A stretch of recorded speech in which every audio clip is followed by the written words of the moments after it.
Good morning, children. Today we will discuss about the lesson The Tree and the River. Yesterday we have discussed first paragraph of this lesson. Now we move on to the second paragraph. Before we discuss the second paragraph, once we recollect the first paragraph. In first paragraph, the tree and the river were very good friends.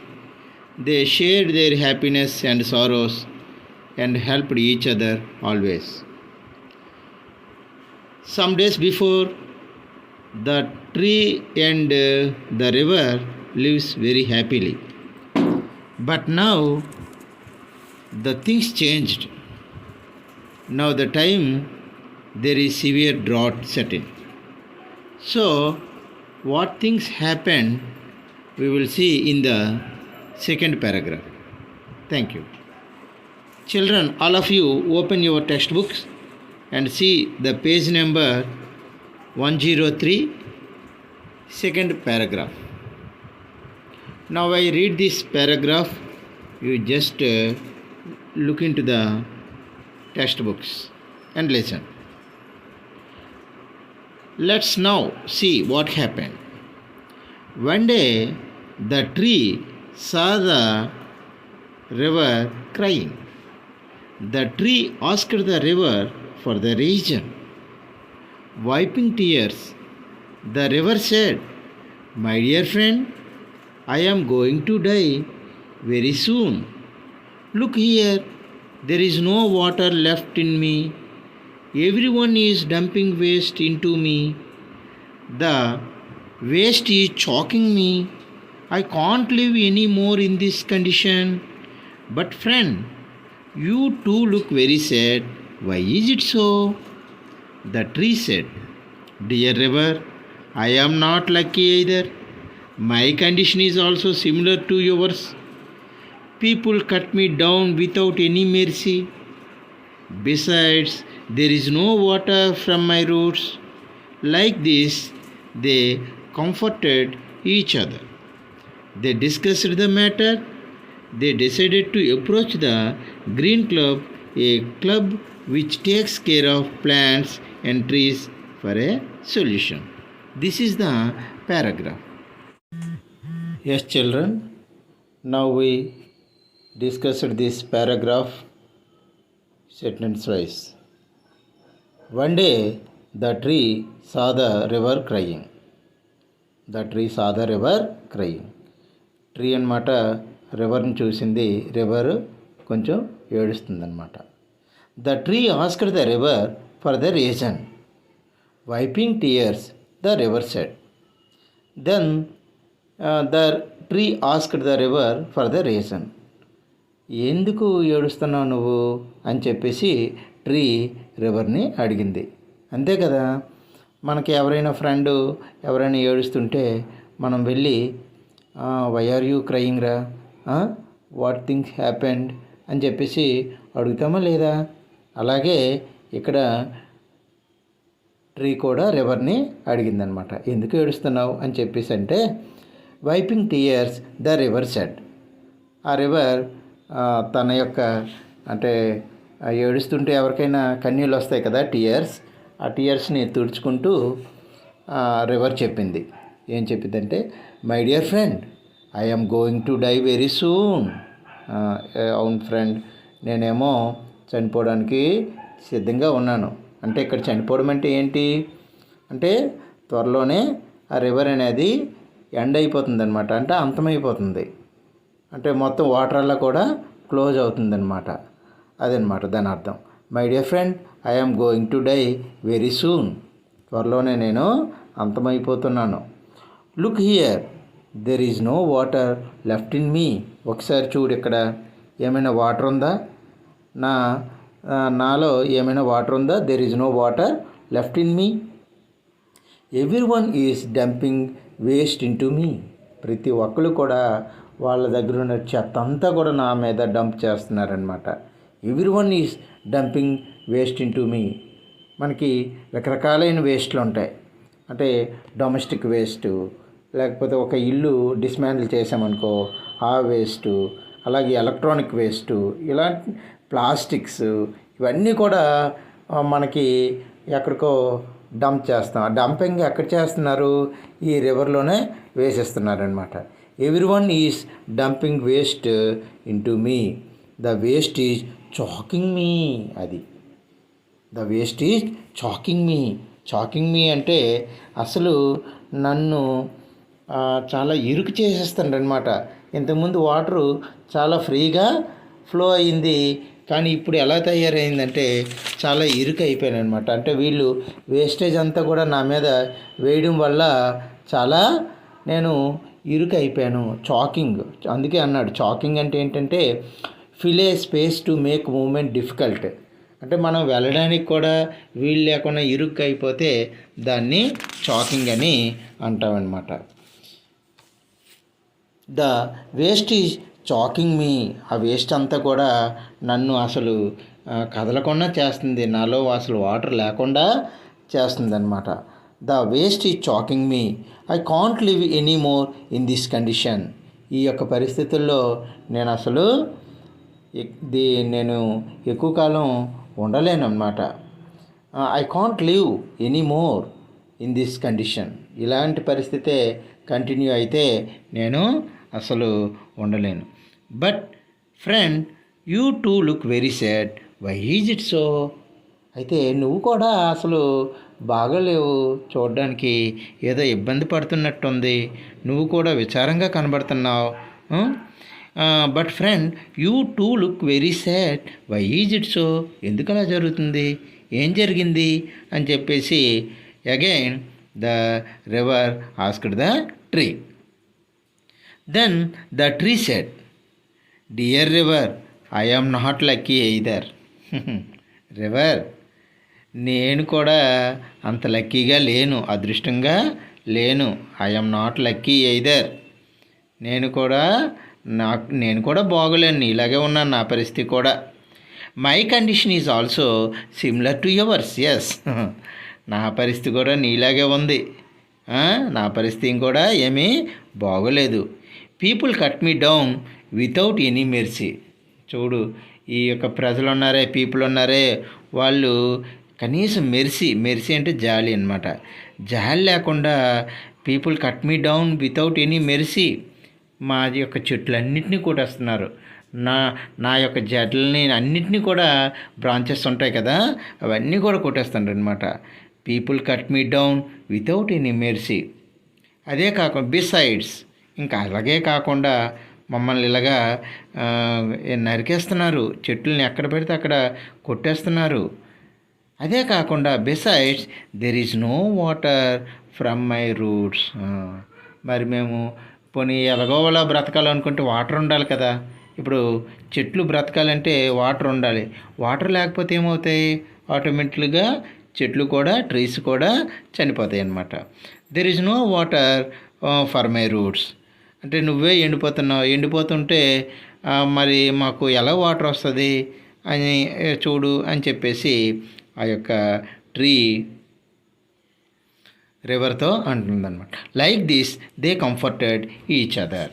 అది ఈ విధంగా ఒకరి బాధ ఒకరితో share చేసుకుంటున్నారు. Comforted means make someone feel better from worries or problems. అంటే ఒకరు problems ఇంకొకరితో షేర్ చేసుకుంటే దాన్ని ఓదార్పు అనేసి అంటామన్నమాట. అంటే ఇప్పుడు మనకి ఏవైనా ప్రాబ్లమ్స్ ఉన్నప్పుడు ఇంకొకరితో షేర్ చేసుకుంటే కొంత ఉపశమనం అనేది మనం పొందుతాం. ఆ విధంగానే ఇక్కడ రివరు, ట్రీ ఒకరి యొక్క బాధలు ఇంకొకరికి చెప్పుకోవడం వల్ల ఇద్దరు కూడా కంఫర్ట్ ఫీల్ అవుతున్నారనమాట. Comforted each other. They discussed the matter. వాళ్ళు ఆ విధంగా ఆ మ్యాటర్ని డిస్కస్ చేస్తున్నారనమాట. చేసి they decided to approach the green club. Yes, finally they decided to meet the green club. Green క్లబ్ని అప్రోచ్ అవ్వాలి, గ్రీన్ క్లబ్ దగ్గరికి మన యొక్క ఇష్యూని తీసుకువెళ్ళాలి అని చెప్పేసి వాళ్ళు అనుకుంటున్నారు. A club which takes care of plants and trees for solution. అంటే గ్రీన్ క్లబ్ అంటే ఏంటి? ఏ club which takes care of plants and trees for solution. అంటే ఈ యొక్క గ్రీన్ క్లబ్బు ఈ యొక్క ట్రీస్ గురించి, ప్లాంట్స్ గురించి వీళ్ళు వాటిని జాగ్రత్తగా ఉంచడం కోసం వీళ్ళు కృషి చేస్తారనమాట. అందుకోసం అని చెప్పేసి ఈ యొక్క ట్రీ మరియు ఈ రివర్ కూడా గ్రీన్ క్లబ్ని కాంటాక్ట్ చేద్దామని చెప్పేసి వాళ్ళు డిసైడ్ చేశారు. నెక్స్ట్ ఇక్కడ ఈ బాక్స్లో ఒక సెంటెన్స్ ఉంది చూడండి. Pause and think for a while. మీరు కూడా ఒకసారి ఆలోచించండి. Pause and think for a while. What do you think the tree and the river will do to save themselves? మీరు ఇప్పుడు ఈ ట్రీ, రివరు గ్రీన్ క్లబ్కి వెళ్ళడానికి డిసైడ్ చేసుకున్నాయి కదా, మరి ఏం చేస్తాయి? What do you think the tree and the river will do to save themselves? తాము కాపాడుకోవడానికి గ్రీన్ క్లబ్ దగ్గరికి వెళ్ళి ఏం చేస్తాయి? మీరు ఎప్పుడైనా ఒకసారి ఆలోచించండి. ఆలోచిస్తారా? ఓకే, ఆలోచించి రేపు నాకు చెప్పండి. Okay, thank you. Now children, come to the workbook activities. All of you open English workbook and see worksheet 8.2. Coming to first one, read the given passage from your lesson. One day the tree dash for the solution. You see this paragraph in our textbook is second paragraph. So once you open the textbook and read the second paragraph, and then you write the answers given below. Okay? Yes. Now fill in the blanks with suitable words or phrases. First question is, one day the tree saw the dash crying. One day the tree saw the dash crying. ఎవరు ఏడుస్తున్నట్టు tree చూసింది? చెప్పండి. River. Yes, the answer is river. Next one, the dash is choking around the river. The dash is choking around the river. ఆ మొత్తం ఏది మొత్తం ఒక నేరోగా చేసింది రివర్ని? Answer is the waste. Very good, waste. WASTE, waste. Second answer is waste. Next, third one is, everyone is dumping dash in the river. Everyone is dumping dash in the river. This answer is also waste. ప్రతి ఒక్కరు ఏది dump చేస్తున్నారు రివర్లో? Waste. Yes, third one answer is waste. Next, fourth one, the tree and the river decided to approach the dash. The tree and the river decided to approach the dash. మరి వాళ్ళు ఫైనల్గా ఎక్కడికి వెళ్ళాలని నిర్ణయించుకున్నారు? Yes, answer is green club. Green క్లబ్కి వెళ్ళాలని నిర్ణయించుకున్నారు అన్నమాట. Green club, GRENCLUB. Yes, this is the first one completed. Next, come to second one. Pick up the words from the passage that have these letters as a part of them. Yes, మన యొక్క పాసేజ్లో కొన్ని words ఉన్నాయి. ఆ వర్డ్స్లో pick up the words from the passage that have these letters as a part of them. అంటే ఇక్కడ ఉన్నటువంటి ఈ letters ఆ వర్డ్స్లో ఒక పార్ట్గా ఉన్నాయన్నమాట. ఏ వర్డ్లో ఇక్కడ ఉన్నటువంటి ఈ యొక్క వర్డ్స్ పార్ట్గా ఉన్నాయి? ఇప్పుడు for example, the word having EAR, year, EAR. ఆ EAR పార్ట్గా ఉన్నటువంటి వర్డ్ ఆ పాసేజ్లో ఏముంది చూడండి. మనం ఒకసారి చూస్తే అందులో టీయర్స్ అని ఉంటుంది. TEARS, tears. అందులో ఇయర్ అనే ఉంది కదా word. Okay, answer is tears. అందులో ఈఏఆర్ ఉంది. నెక్స్ట్ డియర్, డిఈఏఆర్, ఇది కూడా అవుద్ది అనమాట. దీనికి 2 ఆన్సర్లు కూడా ఉన్నాయి. డిఈఏఆర్, ఇందులో కూడా ఇయర్ అనేది ఉంది. Next the word having king, king అనేటువంటి వర్డ్ ఏ వర్డ్లో ఉంది ఆ పాసేజ్లో? మీరు ఒకసారి అబ్జర్వ్ చేయండి. అందులో చూస్తే చాకింగ్, చాకింగ్, CHOKING, చాకింగ్లో KING అనేటువంటి పదం ఉందన్నమాట. Choking. Next the word having END, end ఏ వర్డ్లో ఉంది? ఫ్రెండ్, ఫ్రెండ్లో ఉంది. FRIEND ఉంది. Next the word having out, out అనేది ఇందులో ఉంది అంటే చూడండి, వితౌట్లో అవుట్ అనేది ఉంది. That is second one. Next come to third one. Observe the following table and write sentences. ఇక్కడ టేబుల్ ఇచ్చాడు, ఒకసారి చూడండి. ఈ టేబుల్ని మనం హెల్ప్ తీసుకొని కొన్ని సెంటెన్స్లని రాయాలి. ఇక్కడ ఫస్ట్ బాక్స్లో ఐ యామ్ గోయింగ్ టు అని ఉంది. Next read English, play cricket, drink water, visit my grand parents అని 4 ఫ్రేజెస్ ఉన్నాయి. ఈ రెండింటిని మనం కలిపేసి ఒక సెంటెన్స్ రాయాలి. ఫస్ట్ సెంటెన్స్ ఏమొస్తుందంటే I am going to read English, I am going to read English. Next sentence I am going to play cricket, I am going to play cricket. Third sentence is I am going to drink water, I am going to drink water. Fourth sentence is I am going to visit my grandparents, I am going to visit my grandparents. ఈ విధంగా ఈ యొక్క వర్క్షీట్ని మనం fill చేయవలసి ఉంటుంది. Thank you friends.